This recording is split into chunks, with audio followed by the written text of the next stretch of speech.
बिस्मिल्लाहिर्रहमानिर्रहीम नहमदुहु व नुसल्ली व नुसल्लिमु अला रसूलिहिल करीम अम्मा बाद फ़अऊज़ु बिल्लाहि मिनश्शैतानिर्रजीम बिस्मिल्लाहिर्रहमानिर्रहीम शहरु रमज़ानल्लज़ी उन्ज़िला फ़ीहिल क़ुरआन सदक़ल्लाहुल अलीयुल अज़ीम।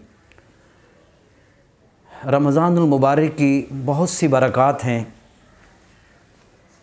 और सबसे पहले वो दुआ है जो हुज़ूर अलैहिस्सलातु वस्सलाम ख़ुद पढ़ा करते और मांगा करते।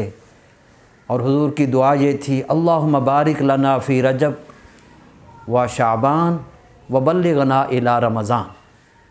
ऐ अल्लाह रजब में भी और शाबान में हमें बरकतें अता फ़रमा और इन बरकतों के साथ हमें रमज़ान में दाखिल फ़रमा।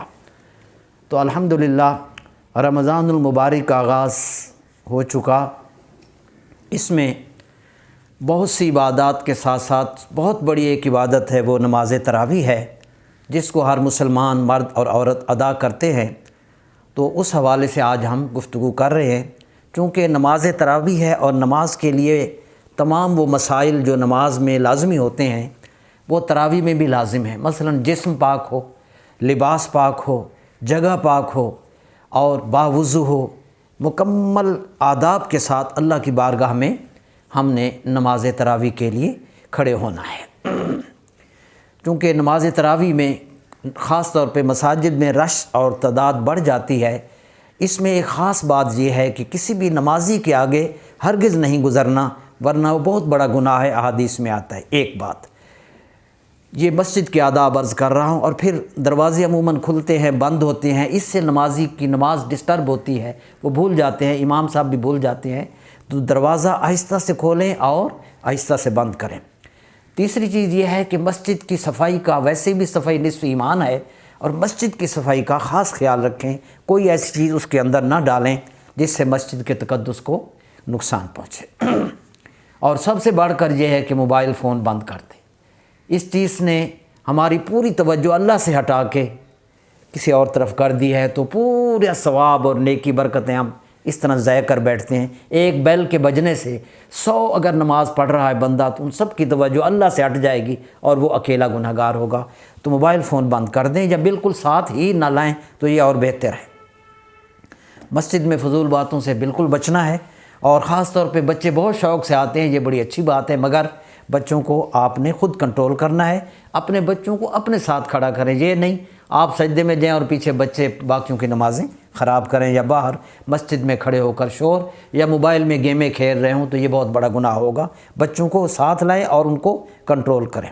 मस्जिद में दाखिल होते वक्त दायां कदम पहले रखना है, बिस्मिल्लाह वस्सलामु अला रसूलिल्लाह पढ़ना है, और नवैतु सुन्नतल इतिकाफ़, और ये भी दुआ, अल्लाहुम्मा फ़्तह ली अब्वाब रहमतिक, ऐ अल्लाह मेरे लिए अपनी रहमत के दरवाज़े खोल दे। अल्लाह मस्जिद में दाखिल होते वक्त दायां कदम रखना है, और जब निकलेंगे तो फिर बायां कदम बाहर। अब हम नमाज तरावीह के चंद मसाइल अर्ज़ कर रहे हैं। नंबर 1, नमाज तरावीह सुन्नत मुअक्कदा है, क्योंकि रसूलुल्लाह सल्लल्लाहु अलैहि वसल्लम ने इसको हमेशा हमेशा अदा फरमाया, तो सुन्नत मुअक्कदा है। नंबर 2, और ये चूँकि हुज़ूर की सुन्नत मुअक्कदा है, मर्दों पर भी लाजिम है, औरतों के लिए भी, दोनों के लिए सुन्नत मुअक्कदा है, वो इसको अदा करेंगी। अब हम तरावीह का वक्त अर्ज़ करते हैं। तरावीह का जो वक्त है वो इशा के फ़र्ज़ों के बाद है। यानी कोई शख्स ऐसे नहीं कर सकता कि वो फ़र्ज़ों से पहले 20 रकात तरावीह पढ़ ले, चलो मैं फ़र्ज़ बाद में पढ़ लूँगा, ऐसा नहीं। पहले हम इशा के फ़र्ज़ अदा करेंगे, उसके बाद तरावीह का वक्त शुरू होता है और फजर तक रहता है। अगर तरावीह की नमाज कज़ा हो जाए, इसकी कज़ा कोई नहीं है, बस कोशिश करें आइंदा तरावीह कज़ा ना हो, तो इसकी कज़ा नहीं है। अब एक ख़ास बात अर्ज़ कर रहे हैं, अक्सर हमारे नमाजी अहबाब तरावीह में लेट आते हैं, देर से आते हैं, जबकि तरावीह खड़ी हो चुकी होती हैं। अब उनके लिए ख़ास मसला अर्ज़ कर रहे हैं। जो शख्स देर से आए उसके लिए हुक्म यह है कि पहले वो फ़र्ज़ और 2 सुन्नत अदा कर ले, ताकि उसके लिए तरावीह का पढ़ना जायज़ हो सके, और बाद में इमाम के साथ जितनी उसको रकात 5, 10, 15 जितनी मिल सकें वो उनके साथ पढ़ें, और बकिया रकातें वो फिर अदा करे और अलहदा वितर पढ़ेगा। हुक्म यही है कि फ़र्ज़ उसने जमात के साथ नहीं पढ़े तो वितर भी अलग पढ़ेगा। इसके बाद बाज़ अहबाब ایک اور بڑا اہم مسئلہ ہے، امام صاحب تراویح کے لیے کھڑے ہو جاتے ہیں، بعض آبا کے پیچھے بیٹھ جاتے ہیں، آرام سے بیٹھے رہتے ہیں، جو ہی امام صاحب رکوع میں جاتے ہیں جلدی جلدی اللہ اکبر کر کے شامل ہو جاتے ہیں۔ ایسا نہ کریں، کیونکہ جتنی آپ کا قرأت رہ گئی قرآن کریم کی وہ آپ کو ثواب نہ ملا، وہ آپ کا پورا رکوع 2 رکوع قرآن سے سننے سے رہ گئے۔ ایسا نہیں کرنا، کوشش کرنے پورا قرآن پاک آپ نے سننا ہے شروع سے آخر تک۔ اس کے بعد اگر آپ تھک جاتے ہیں، دیکھیں اسلام ہمارا آسانی کا دین ہے، اس میں کوئی، اللہ پاک نے فرمایا یرید اللہ بکم اليسر ولا یرید بکم العسر، اللہ تمہارے لیے آسانی چاہتا ہے، تنگی اور سختی نہیں چاہتا۔ اگر آپ تراویح کھڑے ہو کر نہیں پڑھ سکتے بیٹھ کر پڑھ لیں، اس میں کوئی منع نہیں ہے۔ یہ بھی ایک اہم مسئلہ ہے۔ اب نماز تراویح پڑھنی کیسی ہے؟ 2 رکعت کی نیت سے ہم نماز تراویح ادا کریں گے۔ 2 رکعت نماز سنت تراویح بند کی اللہ تعالیٰ کی، اللہ اکبر، تو 4 رکعتیں پڑھ کر بیٹھنا مستحب ہے۔ سیدنا فاروق اعظم رضی اللہ تعالیٰ عنہ کا معمول تھا کہ آپ فرائض عشاء کے فرض کی امامت خود فرمایا کرتے اور تراویح اور وتر بھی خود پڑھاتے، جبکہ 20 رکعت تراویح جو ہیں وہ حضرت ابی بن کعب رضی اللہ عنہ، جو حضور کے صحابہ میں سب سے بہترین قاری قرآن تھے، وہ تراویح 20 پڑھایا کرتے تھے۔ حضور علیہ السلام کی حدیث ہے من قام رمضان ایمانا و احتسابا، قیام کی بات ہے، روزے کی نہیں بات، فرمایا جو قیام کرے گا رمضان کی حالت میں یعنی تراویح میں ثواب کی نیت سے، ایمان کی حالت میں، غفر لہ ما تقدم من ذنبہ، متفق علیہ حدیث ہے کہ اللہ تعالیٰ اس کے پچھلے تمام گناہ بخش دیتے ہیں۔ اب تراویح میں 1 مرتبہ قرآن کریم ختم کرنا یہ لازم ہے، سنت مؤکدہ، یعنی اگر آپ کا 1 پاؤ رہ گیا، سپارہ رہ گیا تو آپ کی سنت کی ادائیگی میں پوری یعنی تکمیل نہ ہو سکی۔ اس کے بعد ایک اہم بات ہے، امامت کی وہی شرائط ہیں جو تمام نمازوں میں ہیں کہ نابالغ بچے کے پیچھے نماز نہیں ہوتی، ایک۔ دوسرا، اگر کسی کی حد شریعت سے کم داڑھی شریف ہے اس کے پیچھے نماز نہیں ہوتی، داڑھی شریف مکمل ہو اور وہ سنت کا پابند ہو، عقائد و اعمال کا صحیح ہو اور وہ بالغ عاقل ہو۔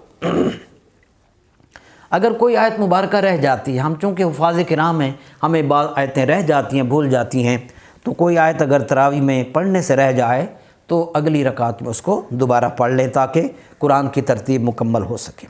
آخری بات، بعض لوگ 2 رکعت پڑھتے ہیں، تیسری پر کھڑے ہو جاتے ہیں۔ یہ خاص مسئلہ ہے جو مجھے بھی سب کو پیش آ سکتا ہے، اسی لیے یہ آج ہم پوسٹ کر رہے ہیں تاکہ ہمارے تمام اہل ایمان نماز میں اس چیز کو سمجھ کر پڑھیں۔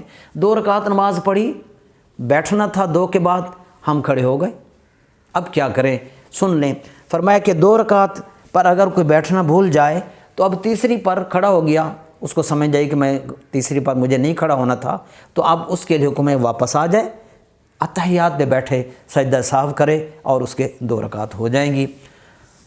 اگلی بات، ہم نماز میں ہمیں خارش بڑی ہوتی ہے، عموماً باقی کاموں میں بھی ہماری بے توجہی ہے، نماز میں ہم شروع کی یوں شروع کر لیا، ایسے تھوڑا پڑھا پھر یوں شروع کر لیا، پھر شروع کیا پھر یوں، یہ داڑھی پھر کپڑے، خاص طور پہ یہ میں بتاؤں گا ہمارے نوجوان یہ ایسے ضرور کرتے ہیں کیونکہ ان کو پتہ نہیں ہوتا کہ نماز میں ایسی چیزوں سے نماز ٹوٹ جاتی ہے۔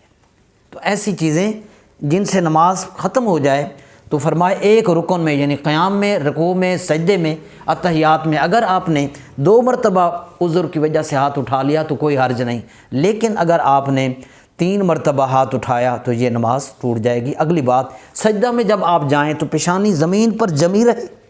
اکثر لوگ نا بس معمولی سا یوں رکھتے ہیں، نہیں، پہلے ناک پھر پیشانی زمین پر جم جائے اور پاؤں کی انگلیوں کے سرے جو ہیں وہ قبلے کی طرف ہوں۔